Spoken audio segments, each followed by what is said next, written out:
aplicación Doctor SV mejoró el acceso a orientar la parte médica, entre otros aspectos elementales. Un punto, como bien decíamos, que abordar esta mañana que no puede pasar por alto. Comienzo contigo, Tania, gracias por acompañarnos. Vamos a ver tu punto de vista con relación al tema de salud. ¿Sí? Bueno, ¿cuál es tu balance del año del 2025? Con relación al tema de salud. Sí. Primero, creo que es importante destacar, porque, bueno, podemos comenzar con la parte positiva, destacar digamos, la implementación del tema tecnológico en la atención de salud para que llegue a más personas. Creo que definitivamente es algo muy bueno que hay que considerar. Todos los que ya utilizaron la aplicación Doctor SV pueden dar fe del buen resultado de esta implementación de esta herramienta por parte del gobierno. Creo que hay un lado humano que no podemos tampoco ignorar. Creo que desde hace muchos años se vio venir la sustitución de cierto nivel de humanidad o de talento humano en diferentes, no solamente en el área de salud, sino que en términos generales. Y esta ocasión pues ha tocado lamentablemente que lo sufre el sector salud con el tema de los despidos. Yo creo que si bien es cierto, está bien, porque sí está bien feo que un 23 de diciembre o un 24 de diciembre a uno le den una noticia así, tampoco es cierto que sea algo novedoso y no por eso está bueno, porque yo recuerdo que cuando yo estaba en la fiscalía era siempre en diciembre, cuando se hacían los recortes y los ajustes, pues porque en el presupuesto del siguiente año ya estaba realizada. Viene la culminación de contratos y todo eso. Y eso es así en todas las instituciones de Estado. A mí me llamó mucho la atención alguien que mencionó, es que nos van a indemnizar según esta nueva ley. Entonces vine yo, pues me dio por revisarla nuevamente y pues he llegado a la conclusión de que este es el principio de lo que va a seguir sucediendo en todos los hospitales nacionales. Lastimosamente los empleados del sector salud son los que van a sufrir el impacto de esta reforma de salud. ¿Por qué quiero decir esto? La ley está estructurada de una forma tal que, si bien aquí es donde no me gusta que la oposición tergiverse mis palabras, porque esto sí, yo lo había dicho aquí y me dijeron adivino, por cierto, un saludo a René, me dijeron adivino y otro tipo de cosas ahí. Cuando yo dije esto, de que el diseño de la ley es para centralizar en un solo elemento, no privatizar, sino en una sola autónoma, digamos, o en una sola administración, todo el sistema de salud público, lo cual no es malo si se ejecuta bien. Ahora, ¿cuál es el punto? Que van a desaparecer un montón de plazas, un montón de especialistas, porque esta centralización, como yo lo he venido diciendo, es caro. Y así como pasó en el Rosales, que posteriormente es probable que se haga una concesión, digamos, público-privada, un asocio público-privado para la prestación de servicios, por ejemplo, lo de la limpieza, que es la gente que mayormente participa de los sindicatos. Para lo de la limpieza y los demás servicios se pueden hacer con outsourcing para enfatizar, digamos, en los especialistas. Los especialistas ya no van a estar con plazas, sino que van a estar con contratos, y este cambio genera inevitablemente un impacto, y yo lo quiero repetir, es el principio de lo que va a seguir sucediendo en los demás hospitales públicos, porque es el enfoque de la ley. Da la muestra justa de lo que son las autocracias de derecha, que como pondera el individualismo, entonces, sí, funciona para la gente, entonces el costo de la gente, el costo de los empleados, ese se justifica hasta cierto punto. Pregunta. Porque el esquema que se tenía, el del escalafón, como lo dijo Bessi, tenía un contexto y que no es necesariamente el contexto más de derecha que hay, que era el del aseguramiento y el de la... Sí, es que me parece que está tergiversando mis palabras. No, el problema porque es... yo estoy contraponiendo el bienestar social o de las mayorías versus el bienestar del grupo de empleados. Pero no hemos visto resultados. Yo no he dicho que ya lo vimos, por eso dije, sí me mostraron. Usted adelantó... No adelanté, planteé un supuesto usted hipotético. Adelantó un condicional. Sí, exacto, ahora sí.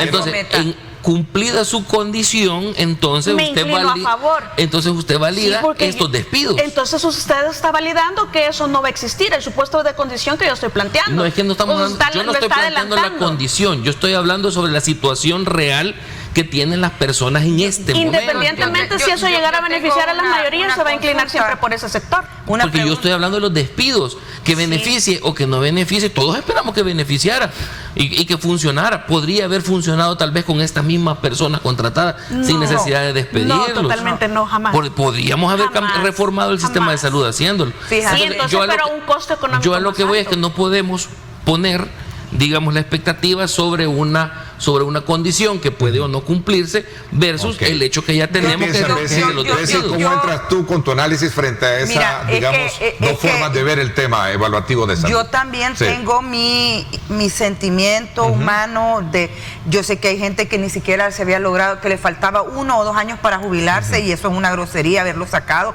Creo que debieron haberlo evaluado, pero... Y los indemnizaron aparte. Pero... no me dejarás mentir, Someta, ya hablando de temas económicos, que los escalafones son insostenibles. Hemos hablado de una parte gris de lo que es el área de salud. Hablemos un poco del tema que está dentro de nuestro ítem de guión, de trabajo, de exposición con nuestro público. Las ventajas de un modelo de atención primario utilizando la tecnología, el doctor OSV, que creo que más el día de ayer, por ejemplo, te puedo decir, 25 de diciembre, 25 de diciembre. Lo utilizó mi mamá, porque ella le da alergia a la pólvora. Una consulta de más o menos 25 minutos, se fue a retirar la medicina a la farmacia que está a un par de cuadras. Muy bueno el servicio, incluso a mi mamá, que le tenía resentimiento a la aplicación, porque yo ya le había dicho usala. O sea, no puedes criticar algo si no lo usas. Lo utilizó, le funcionó, el medicamento ahí está, incluso la incapacidad, con el único bemol que la incapacidad que da la doctora SV cuando trabajas en empresa privada hay que ir a homologarla al Seguro Social. Ese paso deberían de quitarlo, pero bueno. Lo importante es que la aplicación funcione, yo ya se los había dicho. También les había dicho que en el tema del Hospital Rosales, cuando lo vengan a inaugurar el hombre, vas a ver las salas de cirugía y van a quedar de mentirosos la gente que se adelantó a decir que eso no iba a pasar. Fíjense que mejor se adelantaron a decir que iba a ser un policlínico y no a darse cuenta que iban a despedir a ese cachimbo de gente, que ya vean un montón de gente despedida. Y ahí es cuando uno dice, se veía venir porque no estaban ni en el presupuesto. Los sindicatos, ¿Perdón, Natania? No, que eso sí se miraba venir porque no estaban ni siquiera en el presupuesto. Sí, así es, porque no viene establecido. Entonces, yo creo que tenemos que aterrizar y convenir en una realidad. Había mucha gente, porque también en redes sociales han circulado cualquier cantidad de videos de gente adulta, mayor, que ya tenía 45, 47, 48 años de servicio, enfermeras que ya 48 años de servicio, estás hablando de gente de 70, 75 años, 60, que ya la edad no te permite, por ejemplo, cargar un paciente, voltear un paciente. Doctor SV, es que podemos poner aquí el montón de excusas del por qué la gente se tenía que ir, que porque los escalafones, y probablemente son ciertos, si es que como lo plantea a veces, y probablemente sí, pero no era la forma. Convenimos que la manera no era la correcta. Así de golpe, no indemnizarlos por completo no es la forma, y esto va a seguir sucediendo. Yo quiero, antes de hablar de doctor SB, yo quiero señalar 2 puntos que dejé inconclusos en mi intervención anterior. Y la primera es cuando mencioné lo de los 5 a las 7 personas de la opinión pública. Ahora hay que ver qué costo político va a tener esto para el oficialismo, porque esto se va a replicar en un costo político. ¿Y por qué lo quiero decir? Porque quiero hacer otra vez el llamado al chino. No esté llamando a la organización ni a la protesta.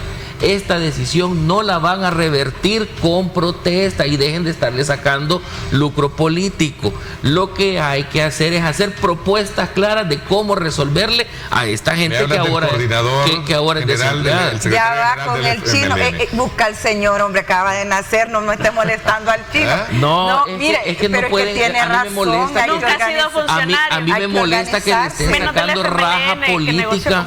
No, y que le estén sacando raja política a esto. Hay que buscar mejor la manera de solucionarle a esta gente en lugar de estar llamando a la organización. La decisión no la van a revertir, señor. Por eso es el estigma del funcionario público en El Salvador, porque no les interesa a la gente. Ahora cierro rapidito con doctor SB, porque sí, es cierto, la aplicación funciona, está dando cobertura, es cierto, funciona el sistema de medicamentos. Entonces está validando el punto que hace rato. A mí me parece bien, lo que no me parece son los despidos, Tania, es que eso es lo que pasa. Es que yo no estoy diciendo que no funciona, y mucho menos lo estoy poniendo en un ciclo condicional a futuro. Yo lo planteé como estoy diciendo que actualmente que usted funciona. está validando en este momento, está diciendo que hay cobertura. En Doctor SB. En Doctor SB. Por eso, pero es que no podés aisladamente y es lo que le estoy diciendo, yo no lo estoy poniendo en un sí condicional a futuro. Pero yo lo estoy poniendo sobre los indicadores que estoy viendo. Por eso, ese indicador me está validando mi condicionante, que yo creía condicionante, pero que en realidad ya es una realidad. Entonces usted está cambiando de opinión, porque para usted era una condición a futuro y para mí es un indicador actual. Por eso. Entonces vamos a está validando mi condicionante como realidad. Supongamos que lo o sea que no es condicionante, me corrijo, es una realidad actual, la cobertura y el beneficio a la ciudadanía. Entonces me inclino por esa humanidad. Excelente. Muy a pesar de que estos análisis a profundidad de las revistas como Faro, Facto, Un Gato Encerrado, que hablan y cuentan el tema de violación a derechos humanos, la población no se inmuta con ese tema. Porque para ellos los pandilleros, si los pandilleros no les dan de comer, si a los pandilleros los golpean, si a los pandilleros los dejan que tengan sarna humana, la gente no tiene empatía, porque estos grupos delincuenciarios hicieron daño. Y aquí es donde viene el grave problema que ha tenido la oposición de querer asumir el discurso con el tema de seguridad. Nuevamente, el tema de seguridad no es el tema es en el lado económico. En seguridad la gente está satisfecha. Sí.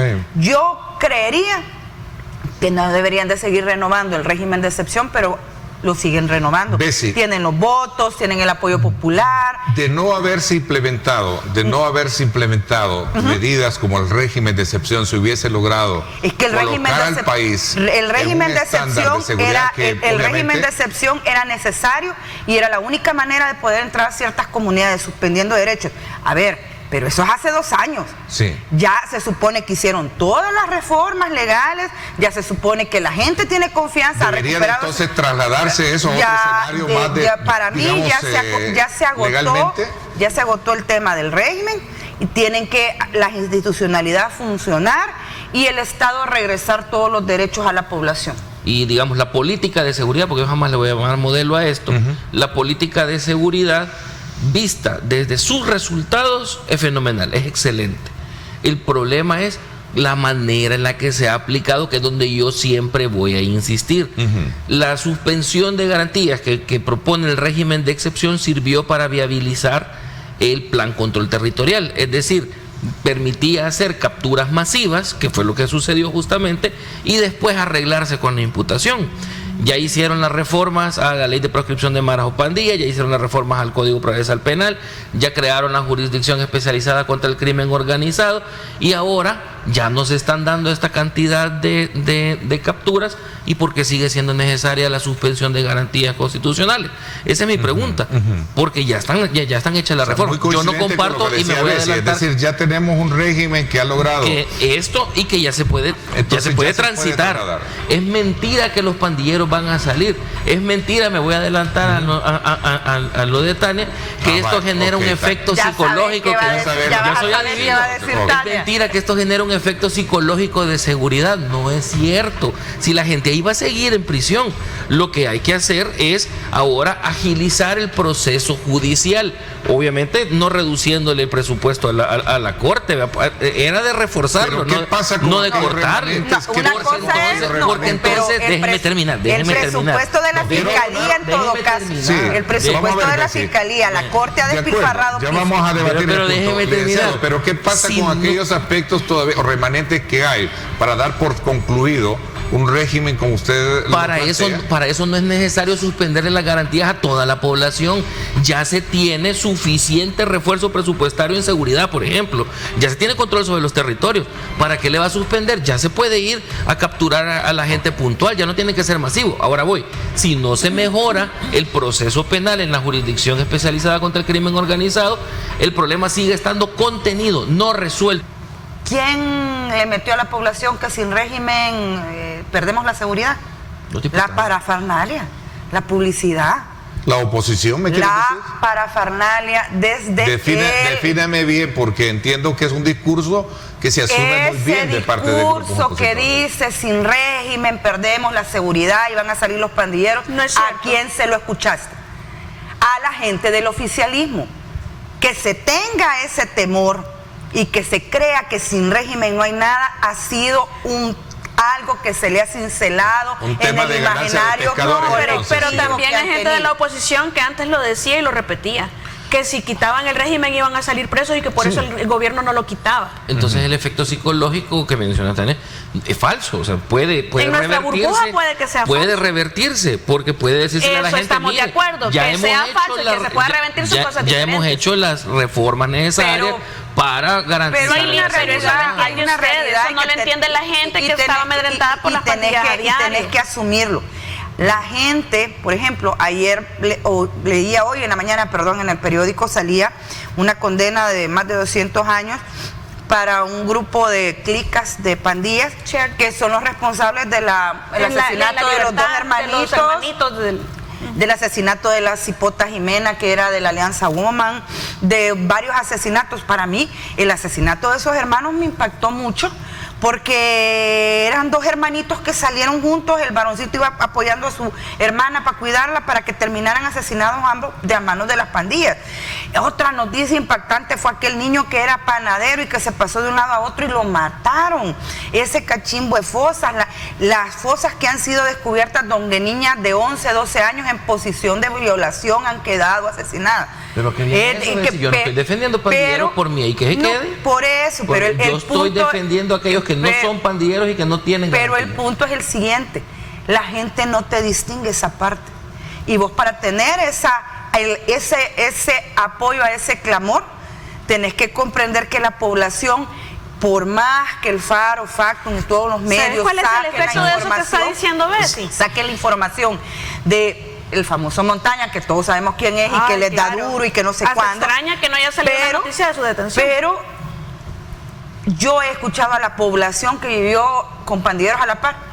Les pegan, qué bueno, dicen. Sí. Qué bueno que les dan duro, es que, mire, qué bueno. Aquí yo no vengo a hablar de empatía por los pandilleros. No, es que no yo vengo a hablar de empatía por aquellas personas que sin ser pandilleros están pasando por eso. Por eso, ahí es donde ahí es donde usted no está de acuerdo, pero yo planteo con los que sí son pandilleros, que están presos. Que se queden. Mientras estaban en las calles habían más muertos y más inocentes sufriendo. Así es. Entonces, yo no. O sea, es que en ambos escenarios el responsable es el Estado. Yo no quiero caer en el hipergarantismo. Yo no quiero caer en el hipergarantismo. Pero en este escenario de los pandilleros afuera eran más los inocentes que estaban muriendo. Por eso es que yo me voy a decantar por siempre para defender esta política. Entonces usted justifica que haya gente en el SECOT sin ser pandillero. Sí, en el SECOT no hay nadie que no sea pandillero. Lo que pasa es que, mira, Ernesto, romantizamos tanto el tema de los derechos humanos que nos cerramos en el hecho de que se los vamos a garantizar a todo el mundo. Es mentira, eso no existe. ¿Cuál ha sido el promedio de 2025? 3.5.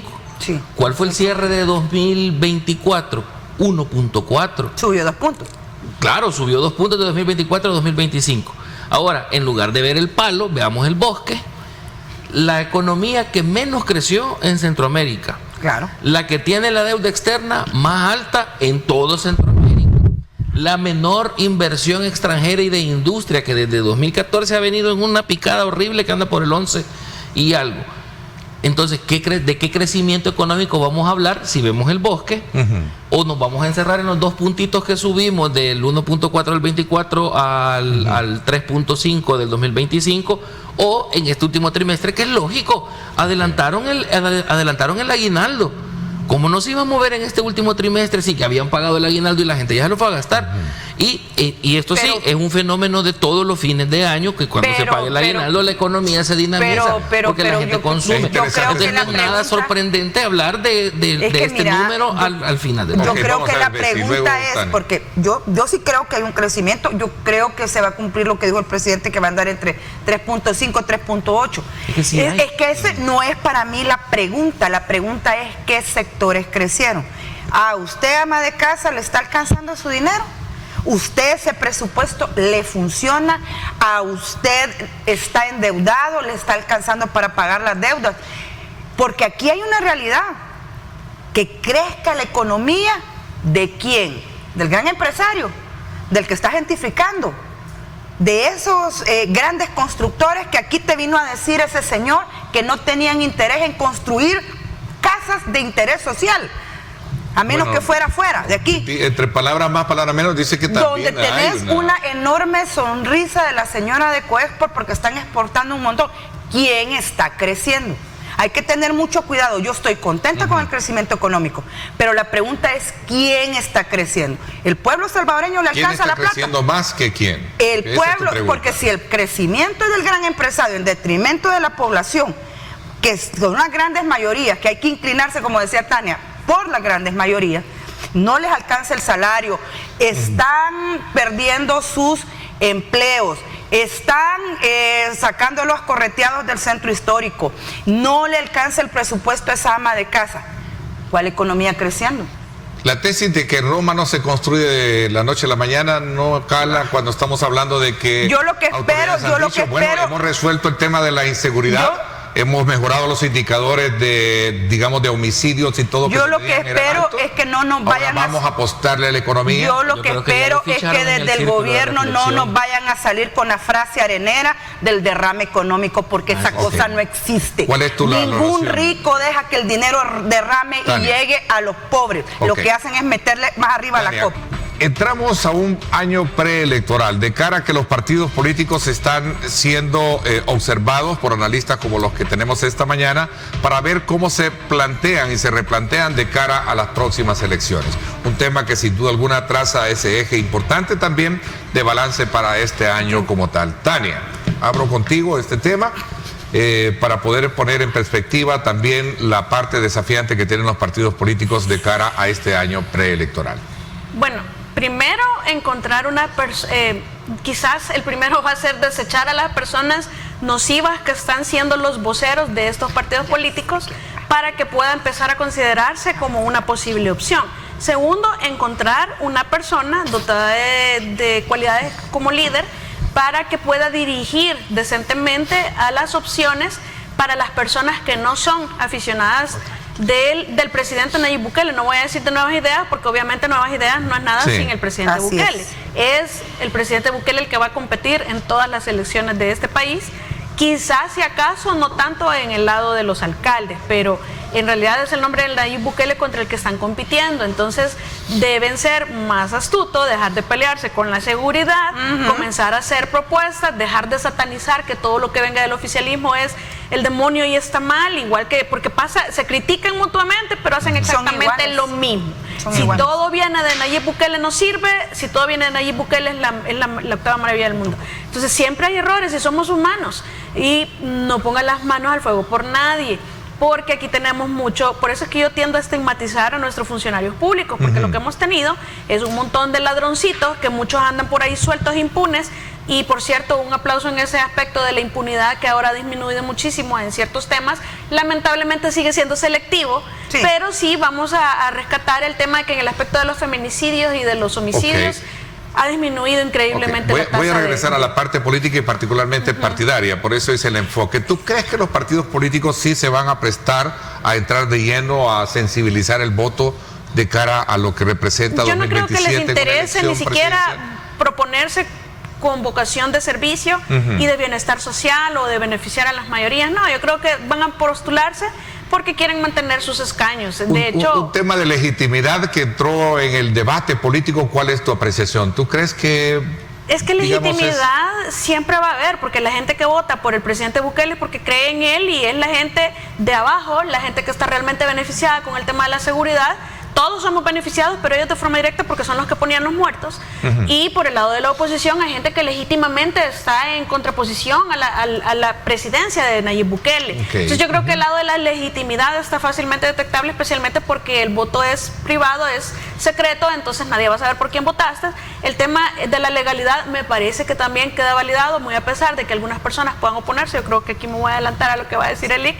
Le van a decir el presidente inconstitucional, van a decir lo que quieran, pero lo cierto es que hoy por hoy es la legalidad tú que ya tenemos. También sabes lo que él va a decir, como él te dijo, ¿no? Aquí se lee en la mente. Lo que pasa es que él conoce mis posiciones y yo conozco las de él, entonces... Ambos se leen en la mente. Vamos a ver, Lick, ¿será un año preelectoral y una campaña bastante aguerrida, o será algo o más de lo mismo, ¿no? Separémoslo en dos. Ok, cuénteme. Separemos, así como lo hacen en las encuestas, a Nayib Bukele y a Nuevas Ideas. Claro. Nayib Bukele tiene una popularidad ya conocida por todos, que yo siempre lo he dicho, la está pagando su funcionariado. O sea, lo atípico que es que se mantenga con esta calificación tan alta por tanto tiempo es porque su funcionariado lo está pagando, sus ministros, sus diputados, o digamos de Nuevas Ideas, y incluso los alcaldes.